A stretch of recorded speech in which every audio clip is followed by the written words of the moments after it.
Hello friends, स्वागत है आप सबका हमारे यूट्यूब चैनल एडवेंचर मैथ गुरु में। एक बार फिर से हम हाजिर हैं आपके लिए कॉम्प्लेक्स नंबर का अगला पार्ट लेकर के। कल हम लोगों ने जाना था कॉम्प्लेक्स नंबर में इकाई के घनमूल के बारे में। नहीं तो इकाई का जो घनमूल हो गया था हम लोगों को, वो हो गया था इकाई का जो घनमूल था वो था आपको 1 ओमेगा और ओमेगा स्क्वायर। नहीं, कल हम लोग इसके बारे में जान चुके थे। थोड़ा सा इसके बारे में और कुछ हम लोग डिटेल करते हैं। कल इसके विवेचना के बारे में भी आप जान चुके थे, और विवेचना के बारे में जान चुके थे कि 1 प्लस ओमेगा स्क्वायर का वैल्यू आपको 0 आया था। उसके बाद जाने थे कि इकाई के सभी घनमूलों का गुणनफल 1 आया था, अर्थात ओमेगा क्यू का वैल्यू 1 आया था। नहीं, अब आप देखो यहाँ एक बात याद रखने योग्य है, जानने योग्य है, समझने योग्य है। वो ये है कि मान लो आपको ओमेगा पावर 13 का वैल्यू पूछ देता है, ठीक है? नहीं तो आप क्या करोगे? मान लो ओमेगा पावर आपको 5 का वैल्यू पूछ जाती है, तो इजी है, omega cube into omega square कर दो, यानी ओमेगा क्यू का वैल्यू 1 तो ओमेगा स्क्वायर मिल जाएगा। बट ओमेगा पावर 13 है, तब आप इसको कितने टाइम्स लिखोगे? नहीं, या ये 13 है, इसको आप और भी कुछ लिख सकते हो, बड़ा सा संख्या लिख सकते हो। ओमेगा पावर हम लिख सकते हैं 3544 ना, इसका वैल्यू आप क्या लिखोगे? तो इसके लिए आपको एक रूल याद रखना है कि यदि ओमेगा को पावर 3 से बड़ी कोई संख्या है तो पावर में हम लोग क्या करेंगे? 3 से भाग दे देंगे। पावर में 3 से भाग दे देंगे और जो शेष बचेगा उस शेष को ओमेगा के पावर के रूप में लिख देंगे और तब हम लोग वैल्यू प्राप्त कर लेंगे। फॉर एग्जांपल के रूप में जैसे मान लो कि ओमेगा पावर 13 है, तो 13 में हम लोग 3 से भाग दे देंगे, आपको जो है 3 चौके 12, शेष क्या आ गया? 1। हमको सिर्फ शेष से लेना देना, अर्थात ओमेगा पावर 1 यानी कि ओमेगा आपको आंसर आ गया। जैसे 3544 है, अगर इसको वैल्यू हमको ज्ञात करना है, 3544 में खट से 3 से भाग दे देंगे, तो 3 का 3, ये कैंसिल हो गया, 5 1 हो गया, 3 2 हो गया, 4 8 3 24 हो गया, नहीं 4 तो 1 3 1, तो हमको शेष कितना आ गया? 1, तो आराम से डाल देंगे 1 अर्थात ओमेगा। तो इस तरह से हम लोग वैल्यू ज्ञात कर लेंगे, ठीक है? अब एक चीज और समझने योग्य है कि यदि किसी संख्या का घनमूल a आता है, ये समझने योग्य है कि यदि किसी संख्या का एक घनमूल सपोज करते हैं a आता है। नहीं, एक घनमूल क्या आता है? a आता है। तो निश्चित रूप से चूंकि क्यूब रूट निकालना है तो 3 मूल होगा। नहीं, तो अगर एक घनमूल a आता है तो अन्य 2 घनमूल जो आएगा उसका अन्य घनमूल a हो तो उसका अन्य 2 घनमूल क्या होगा? तो a ओमेगा और a ओमेगा स्क्वायर हो जाएगा। ओमेगा और ओमेगा स्क्वायर लग के साथ में आएगा। अर्थात यदि किसी संख्या का एक घनमूल है तो अन्य 2 घनमूल a ओमेगा और a ओमेगा स्क्वायर होगा। जैसे किसी संख्या का घनमूल अगर 2 है तो इसका मतलब है उसका अन्य घनमूल 2 ओमेगा और 2 ओमेगा स्क्वायर आएगा, ठीक है ना? तो ये बात आपको हमेशा के लिए समझ के रख लेना है, नहीं इकाई के घनमूल से संबंधित। आइए अब हम टॉपिक की शुरुआत करते हैं, इसी कड़ी में आगे बढ़ते हैं। अब हम लोग जानते हैं कि सम्मिश्र संख्या का वर्गमूल ज्ञात करना। टॉपिक हमारा क्या है? सम्मिश्र संख्या का वर्गमूल ज्ञात करना, ठीक है? किसी भी सम्मिश्र संख्या का वर्गमूल कैसे ज्ञात करेंगे, तो इन चीजों का आज हम सीखते हैं। बहुत ही रोचक तरीके से आपको हम सिखाने जा रहे हैं। निश्चित रूप से आप देखिए, गौर से इसे देखिए, एक ही बार में आप सम्मिश्र संख्या का वर्गमूल निकालना सीख जाओगे, ठीक है? तो आप गौर से देखें। और आपको बता दूं कि जिसने अभी तक हमारा चैनल सब्सक्राइब नहीं किया वो जरूर हमारा चैनल सब्सक्राइब करें और बेल आइकन को दबाएं, जिससे हमारा अप टू डेट आपको मिलता रहेगा।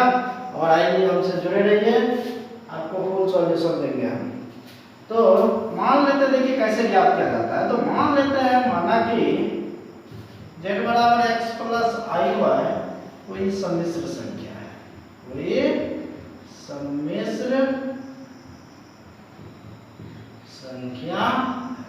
तो आपको हम एक वर्किंग रूल बताते हैं, वर्किंग रूल अर्थात क्या इसमें आपको काम करना है, वर्गमूल ज्ञात करने के लिए z बराबर x प्लस आई वाई कोई सम्मिश्र संख्या है, इसका हमको अगर वर्गमूल ज्ञात करना है तो आप क्या करोगे, तो सबसे पहले z बराबर x प्लस आई वाई जो है इसमें इमेजिनरी पार्ट ऑफ z को 2 से भाग दे देना है।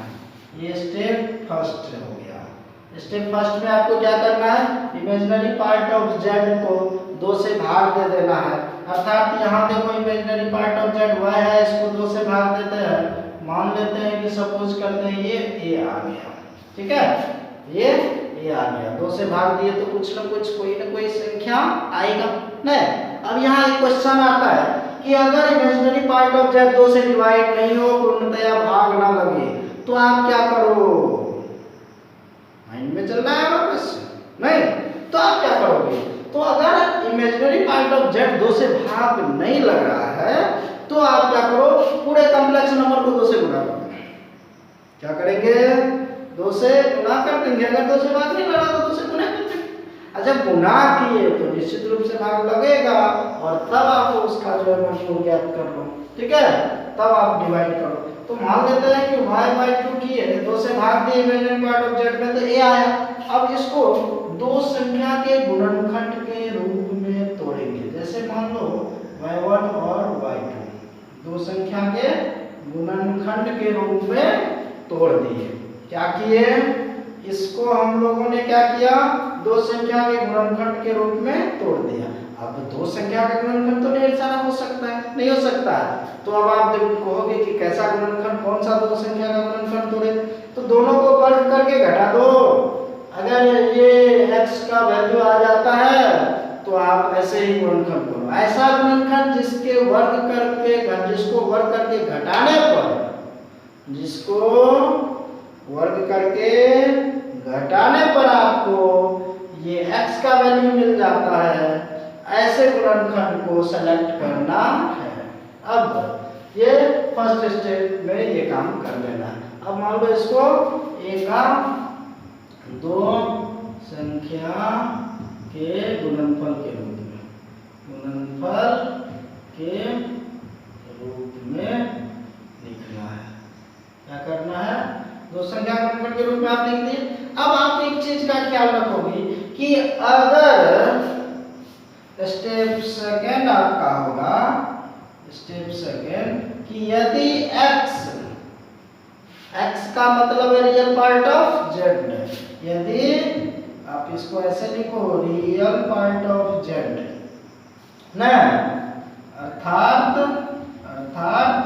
x पॉजिटिव हो तो i छोटे वाले गुणनखंड में लगाना है, छोटे वाले गुणनखंड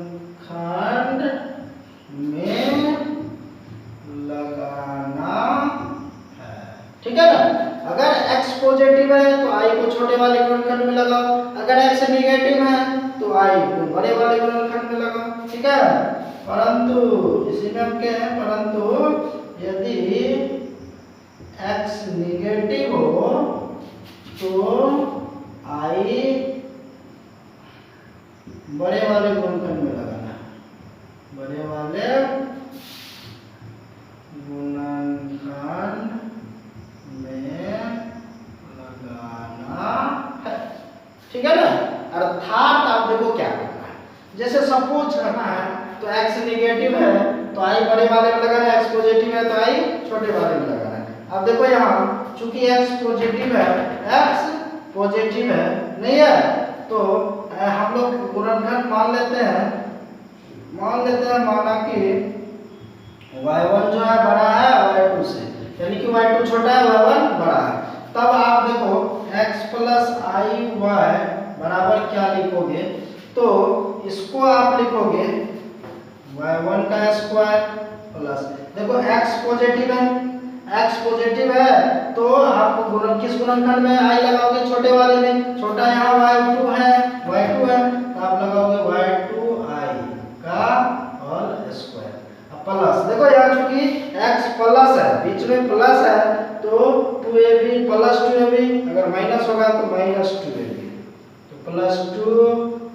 square into y2 sorry y1 into 2y1 into y2 i। अब देखो x plus i y equal to आपको आ गया y1 प्लस y2 i का होल स्क्वायर। अब अगर आपको स्क्वायर रूट ज्ञात करना है तो रूट लगा दो x plus i y equal to इधर से प्लस माइनस लग जाएगा, क्योंकि माइनस का भी स्क्वायर प्लस होता है, प्लस का भी स्क्वायर माइनस होता है। स्क्वायर से रूट खत्म, ये वर्गमूल हो गया।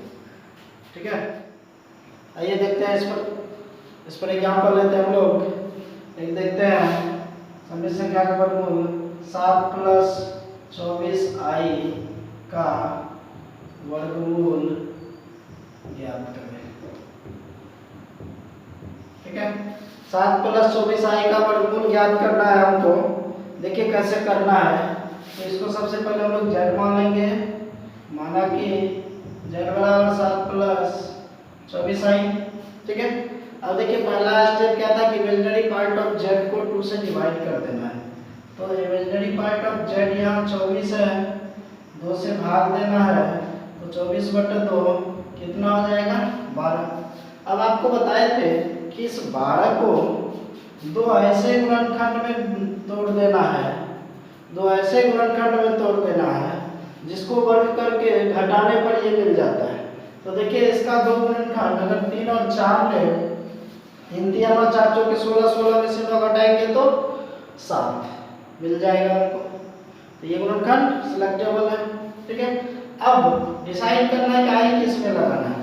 तो आपको बताया है कि यदि रियल पार्ट ऑफ z अर्थात x का मान पॉजिटिव हो तो आई छोटे वाले गुणनखंड में लगाते हैं, अगर निगेटिव हो तो आई बड़े वाले गुणनखंड में लगाते हैं। यहाँ देखिए x का वैल्यू पॉजिटिव है, 7 है, प्लस है, इसका मतलब आई छोटे वाले गुणनखंड में लगाना है। इसका मतलब 3 में आई लग जाएगा, नहीं लग जाएगा। तब देखिए 7 प्लस 24i को हम लोग क्या लिखे हैं, a प्लस बी के होल स्क्वायर में लिखेंगे, यानी a स्क्वायर 4 का स्क्वायर प्लस 3i का होल स्क्वायर। अब बीच में चूंकि प्लस है तो प्लस 2ab, अगर माइनस रहता तो माइनस 2ab, 2ab हो गया। अब देखिए अगर इसको आप देखें तो a square plus b square plus 2ab के फॉर्म में आ गया, अर्थात इसको हम लोग कह सकते हैं कि 4 प्लस 3i का whole square 7 plus 24i equal to ना। इस तरह से अगर हम लोग वर्गमूल निकाले 7 प्लस 24i का, तो इधर तो चूंकि प्लस माइनस लग जाएगा स्क्वायर है तो ना, और ये स्क्वायर से रूट कैंसिल, रूट से स्क्वायर कैंसिल, यानी कि हो जाएगा 4 प्लस 3i। तो इस तरह से 7 प्लस 24i का वर्गमूल प्लस माइनस 4 प्लस 3i प्राप्त हो गया। नहीं, बिल्कुल ही इजी तरीका से। ठीक है, यही अगर रियल पार्ट ऑफ z 2 से डिवाइड नहीं होता तो पूरे कॉम्प्लेक्स नंबर में पहले 2 से हम लोग गुना कर देते, उसके बाद। अब देखते हैं एक इम्पॉर्टेंट रिजल्ट, जैसे हमको रूट i का मान क्या निकालना, अर्थात i का वर्गमूल निकालना है। ठीक है, और ये क्वेश्चन बहुत बहुत इम्पोर्टेंट है, क्योंकि ये बार बार पूछा जाता है, कई बार अब तक अच्छे से कंपटीशन में पूछा जाता है। देखिए आई का वर्गमूल आपको जानना है। देखिए इसके को निकालने के लिए हम लोग मान लेंगे सबसे पहले, माना कि z बराबर i, इस i को अगर कॉम्प्लेक्स नंबर के रूप में लिखें तो 0 प्लस i लिख सकते हैं। अब देखिए चूंकि ये इमेजिनरी पार्ट ऑफ z तो यहाँ कितना है, i के साथ नहीं कुछ तो एक है, यानी इमेजिनरी पार्ट ऑफ z जो है वो एक है। अब एक में तो 2 से भाग लगेगा नहीं, हमको तो 2 से भाग देना है, नहीं तो क्या करेंगे, आपको बताया है कि यदि इमेजिनरी पार्ट ऑफ z 2 से विभाजित ना हो उसमें हम लोग क्या करते हैं, 2 से गुना कर देते हैं। तो क्या करेंगे, इसमें 2 से गुना कर देंगे इस z में। तो चूंकि 2 से गुना कर देंगे तो बेईमानी तो हमेशा ईमानदारी पूर्वक करना है, नहीं तो 2 से भाग भी दे देना है, अर्थात 0 प्लस 2i। देखिए अभी भी कोई फर्क नहीं पड़ेगा, ये कैंसिल होके उतना ही। अब आपका इमेजिनरी पार्ट ऑफ z जो है 2i हो गया, इसको अगर हम लोग डिवाइड करते हैं इमेजिनरी पार्ट ऑफ z को 2 से, तो 2/2 यानी कि 1, और 1 का तो सिर्फ एक ही गुणनखंड होता है, गुना 1 ना। अब बराबर है तो किसी में भी i लगा सकते हैं, इसमें कोई डाउट की कोई बात नहीं है, नहीं क्लियर है डाउट। ठीक है, तब देखिए हम लोग 1/2 इंटू 0 प्लस 2i को क्या लिख सकते हैं? तो 1/2 तो रहेगा ही, इसको हम लोग क्या लिखेंगे? तो 1 का स्क्वायर प्लस i का स्क्वायर, 1 में i लगाएंगे तो i हो जाएगा। अब चूंकि प्लस है तो 2 इंटू 1 इंटू i, नहीं देखिए अभी हल करने से होता है स्क्वायर का मान -1 प्लस 1 0, ये 2i कैंसिल, बस बराबर है। तो देखिए यानी इसको हल कीजिएगा तो i आएगा, और i इक्वल टू आपको 1/2 इंटू 1 प्लस i का होल स्क्वायर आ गया। नहीं, अब अगर हम लोग i का वर्गमूल निकालते हैं तो ये क्या हो जाएगा? प्लस माइनस 1/2 का वर्गमूल 1/√2 1 प्लस i। तो इस तरह से ये सबसे इम्पोर्टेंट रिजल्ट होता है। रूट i का वैल्यू जो होता है वो क्या होता है? Plus minus 1/√2 1 plus i। ये बार बार किसी भी एग्जाम में पूछा जाता है, इसीलिए बहुत ही इम्पोर्टेंट रिजल्ट होता है ये, इसको आप हमेशा के लिए याद रखेंगे। इसी प्रकार अगर मान लेते हैं रूट माइनस आई का वैल्यू ज्ञात करना हो, अर्थात माइनस आई का वर्गमूल, तो ये जो आपको आ जाएगा वो आ जाएगा प्लस माइनस 1/√2 और 1 माइनस आई आ जाएगा, ठीक है ना? सिर्फ बीच में माइनस आ जाएगा। ये दोनों ही रिजल्ट हमेशा हमेशा के लिए याद रखना है। एक ये रिजल्ट और दूसरा ये रिजल्ट याद रखना है जो VBI होता है, VBI। उसके बाद एक और रिजल्ट होता है, देखिए root i plus minus root i, ये बार बार पूछा जाता है। तो आप देखिए इसका वैल्यू आप जानते हैं, प्लस माइनस 1/√2 1 प्लस आई होता है, और ये प्लस माइनस 1/√2 1 माइनस आई होता है। अब आप अगर इसका वैल्यू निकालेंगे प्लस माइनस 1/√2 कॉमन आ जाएगा, ये क्या बचेगा? 1 प्लस आई, ये बचेगा प्लस 1 माइनस आई, और देखिए माइनस आई प्लस आई तो कैंसिल, तो प्लस माइनस 1/√2 ये 1 1 2।